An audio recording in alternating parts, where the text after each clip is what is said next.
Brad Stevens does it again. He gets Lonnie Walker on a training camp deal. What a surprise. Let's talk about it right now on a bonus Locked On Celtics podcast.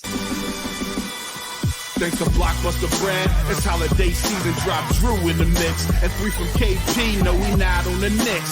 Flushing competition like Al on Giannis. Juice and Big Juice, still Bean Town's finest. Banner 18 going up in the rafters. Watch the C's game in Locked On after. Karalis on the breakdown. Clutch like a tip from D. White on the breakdown. John on the mic, documenting domination. Matter pen a back bay, it's all C's nation. Rainier J's, how we started, raising business, how we finish. Locked On Celtics pod, home of the winners. Peace. Hey there, welcome back to the Locked On Celtics podcast, right here on the Locked On Podcast Network, where it's your team every day. Now, I've been Monday, Wednesday, Friday, 3 days a week. Hey, this week, 4 days, because the Celtics pull off a surprise, shocking signing. It's the end of August, and Lonnie Walker is a Boston Celtic. Lonnie Walker, who is a decent NBA player, an actual worthy of minutes NBA player.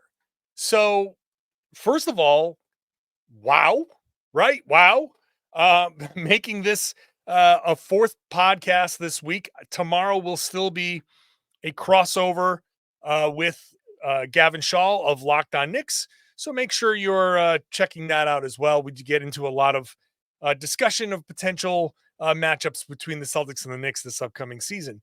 But I wanted to take like 10, 15 minutes to give you a reaction to this Lonnie Walker signing. Subscribe to get your podcast dropped directly to your device. Watch a show on YouTube. Ring the bell so you get notified. Maybe you weren't expecting this podcast, and this notification is what can tell you, like, oh, wait, Karalis dropped the show? Yeah. By the way, that's my name, John Karalis. I have been covering the Boston Celtics for nearly 20 years now. I've written a book called The Boston Celtics, called Built Different, Celtics Historic Run to the Championship. It's a commemorative book you can buy basically anywhere you buy books. I will be selling them online soon on my website. You can get a signed copy there. Those will be for like $30. So that's coming up within the next week or so. All right, let's just get to business here. Lonnie Walker, who, as I've said, is a decent NBA player. He is an NBA player for sure. He is worthy of getting minutes on just about any NBA team. He got plenty of time last year. Over the past 4 seasons, he's 25 years old. So he's been in the league now 6 years. Over the past 4 seasons, he's averaged 11.2 points per game. He shot 38% last season, 38.5% from 3 with Brooklyn last season. He's had some decent games. He had 8 games last season of 20 plus points. He had 17 games with 15 points or more. He's a legitimately qualified NBA player who I had forgotten was even available. I didn't even pay attention to him not getting signed anywhere because I just figured he would sign with some team somewhere that had more money to pay than the Celtics were going to offer him. I never had Lonnie Walker in mind because the Celtics could only afford minimum contracts. And I thought he'd be getting more than a minimum, maybe a biannual exception, maybe a piece of somebody's mid-level, make $3-4 million a year in this market with this much money being thrown around. Lonnie Walker should be getting a few $1 million a year to play basketball. The Celtics get him not just a 1-year deal, a 1-year fully non-guaranteed Exhibit 10 contract, which is almost always exclusively used for the types of players that come in, get, a flyer, your Ron Harper Juniors, those types of guys that you're going to bring in. Let's give them a look. Let's cut him in training camp, send him to Maine, and see if he shows us anything there. And if he flourishes, then great. We'll potentially bring him back. That's the Exhibit 10 contract. To have that be how the Celtics get Lonnie Walker shows I don't know. There's too much talent lying around. I've seen a few people talk about online that this shows that expansion is we are ripe for expansion. When guys as good as Lonnie Walker, and again, not a world beater, not great, not like your sixth man or anything, but he has the potential to be a part of Boston's rotation.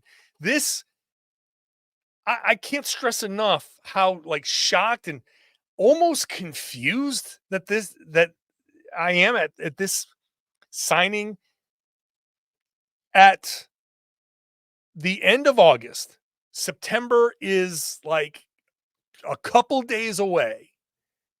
We're wearing hoodies now. We're starting to get the chills in the air. The sun is starting to set earlier. This is not the time teams normally sign rotation players.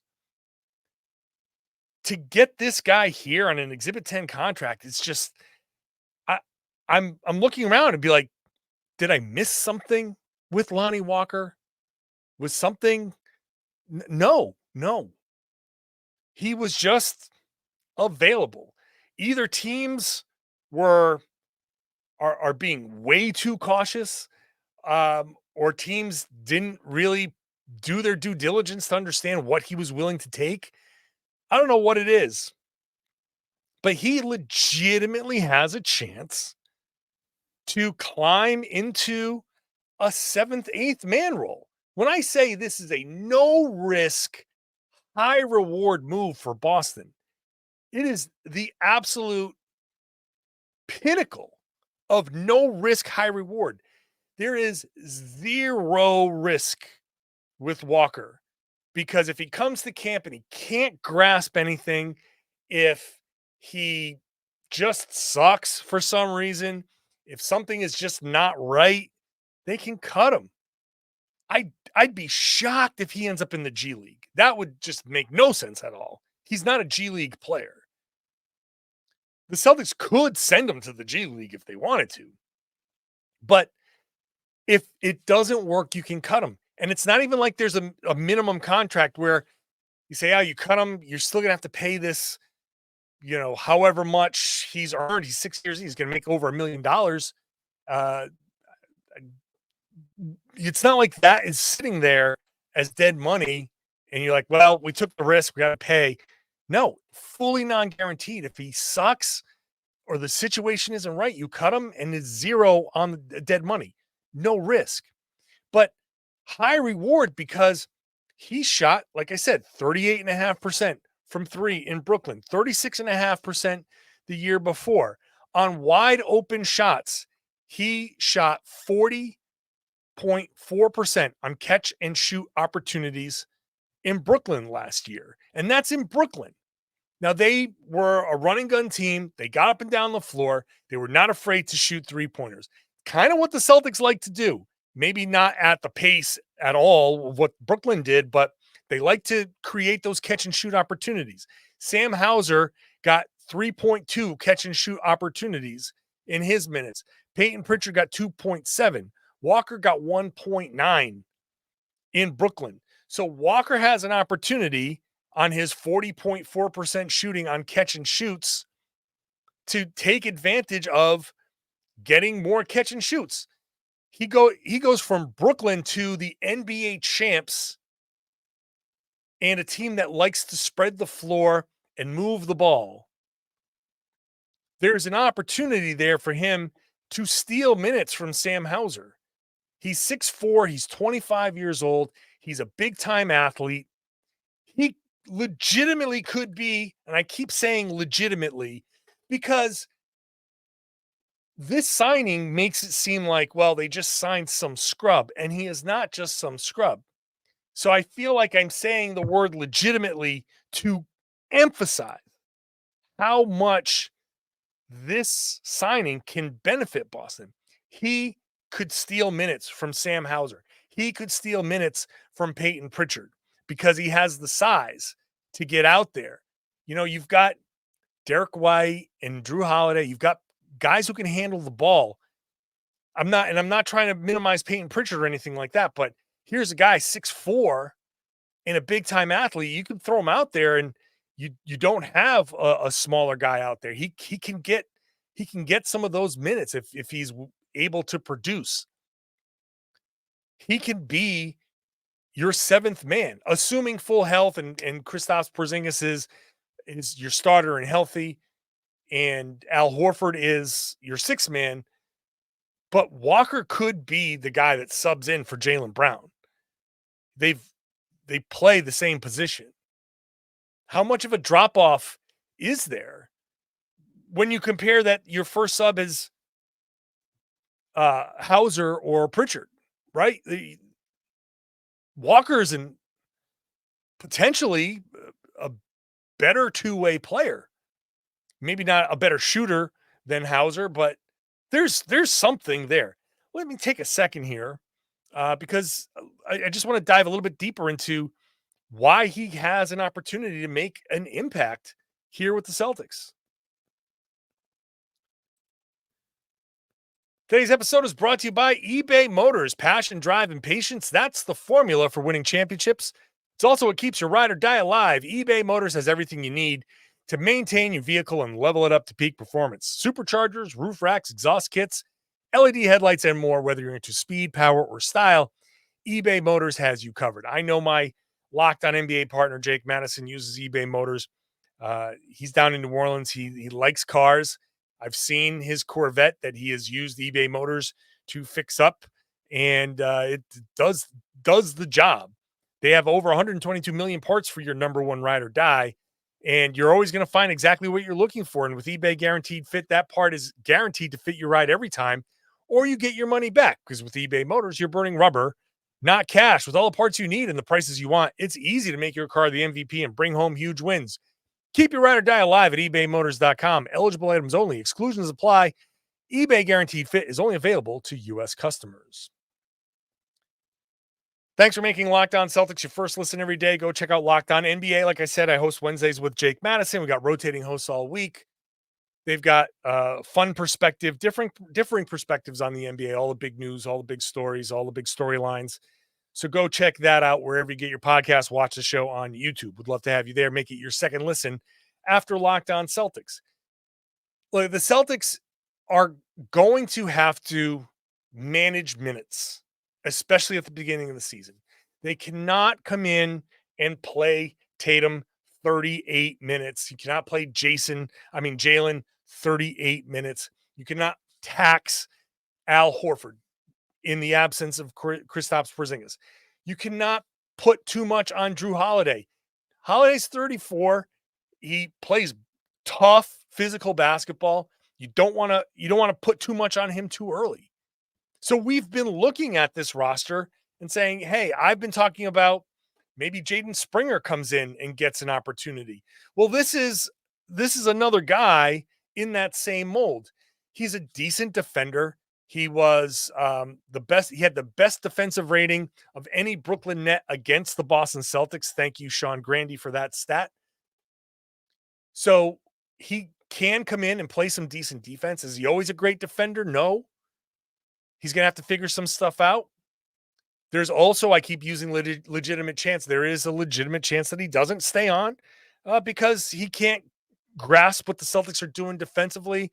And who knows, but he's a good enough defender that you can throw him out there and not be like, chomping on your fingernails going, I hope they don't target him.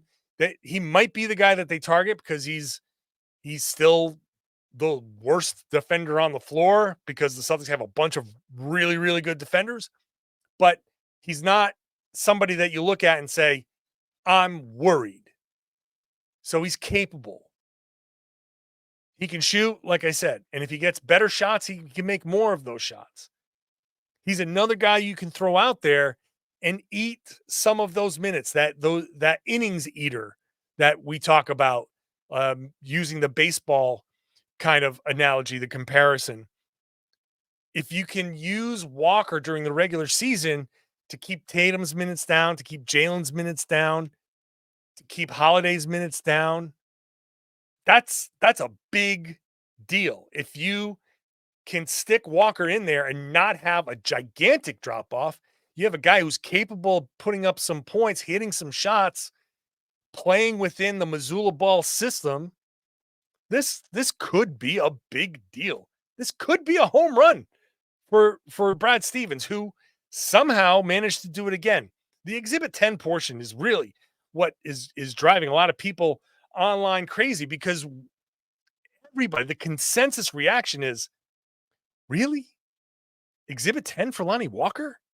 That doesn't make any sense. And the fact that the Celtics can get that look and not have to spend guaranteed money, it's shocking to me. So, bottom line here, it's the ultimate. It is like the Marge Simpson finding the Chanel suit at the outlet mall and just getting, wow, what an amazing markdown on this. Yeah, this is a huge deal for Boston. It could be, by the time the season ends, the type of signing where people look at it and go, wow, that might be the most underrated good signing of the offseason. Like, the Celtics got a guy for nothing that came in and contributed. If he becomes part of this rotation, then give Brad Stevens Executive of the Year again, because not only did he keep this team together, comes out of nowhere with a guy that could be part of the rotation for the absolute cheapest possible contract, the lowest no-risk contract that you can get. It is funny. Again, a Sean Grandy stat. He's a career 59% shooter against Boston, his best against any team. Continuing the Brad Stevens trend of signing guys who torch the Celtics. It's just, maybe we should have seen this coming. So I don't know. I'm extraordinarily high on this, just because of the no risk element. If the Celtics, under the old structure, I feel like the Celtics could have gotten him, like, his market would have been taxpayer mid-level. Under the old CBA structure, they probably, he probably would have gotten that $5-6 million. And I think that would be appropriate. And at that money, the conversation would be a little bit different, because you say, okay, at that money, yeah, he has the chance to be part of the rotation. He has a chance to maybe not. Maybe he's a guy that falls out of the playoff rotation, but who knows? He has 76 career starts. He has shown the ability, and he was part of some success for the Lakers a couple of seasons ago when he was there. LeBron, there's a clip of LeBron where he's, gassing up Lonnie Walker. He's been, and he's an old teammate of Derek White. So Derek's going to be able to kind of fill him in on stuff. I'm sure right away, Derek White was on the phone with Lonnie. He's like, hey, welcome to Boston. Here's everything you need to know. Let's hit this ground running. But getting him at this money is incredible. Incredible. It really is. This has to go down. It has the potential to go down as a real feather in Brad Stevens' cap. When we start listing all of the guys that he was able to bring in, and you say, hey, you got Derek White for this, like that trade ends up being heavily in Boston's favor. He ended up getting Drew Holiday. He ends up getting Kristaps Porzingis, all of these moves. And you say, look at these underrated sign. Look at this signing. Look at the Lonnie Walker signing. You got him for nothing. And look at what his impact was this season. He has a chance to be an impact player. So what else can you say? Great job, Brad. Thanks for listening. Bonus podcast here, so hope you enjoy it. Again, I will drop the New York Knicks crossover podcast tomorrow, so make sure you listen to that. So you get 4 podcasts this week. I said 3 a week, but sometimes something happens, and now you get 4. So, hey, fun times for everybody. Hope you enjoyed it. Hope you, if you're new, hope you enjoyed it enough to subscribe to the show and ring the bell on that YouTube page so you can get notified when I drop new videos. Get into the comment section. Let me know what you think of the Lonnie Walker signing. And I would love it now if you share the podcast and told everybody they should be listening to and watching the Locked On Celtics podcast here in the Locked On Podcast Network. It's your team every day.